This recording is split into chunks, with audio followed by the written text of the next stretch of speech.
The lesson was learned in 2024, but now Yeah. going to 2025, I know, we always say new year, new resolution, new me, whatever the case is, but kind of what's your thought for the audience, for people?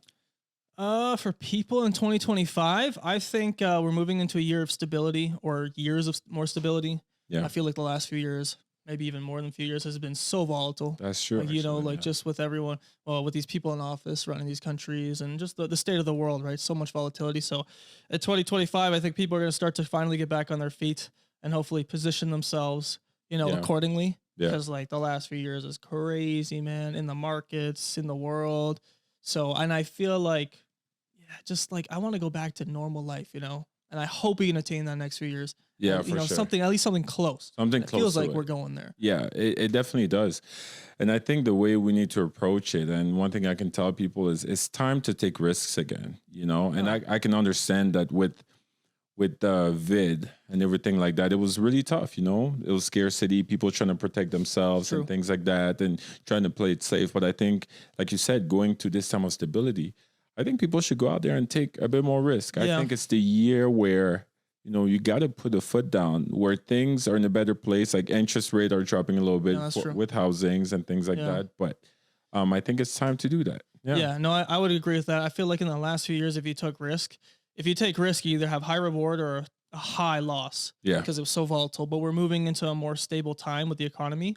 So therefore, you should be able to take more risk and it's not going to be as risky. Like Yeah. the volatility is not as crazy, Yeah, for sure.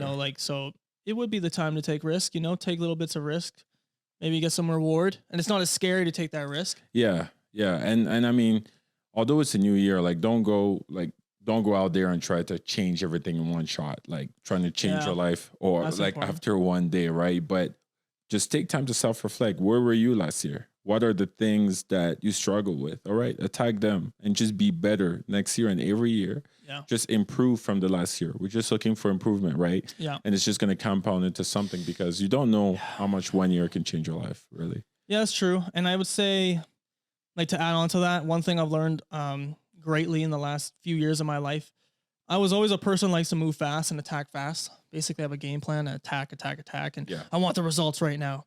But the older I get, the more I understand about compounding and just taking your time. Yeah. Play the long game. Mhm. It's less stressful.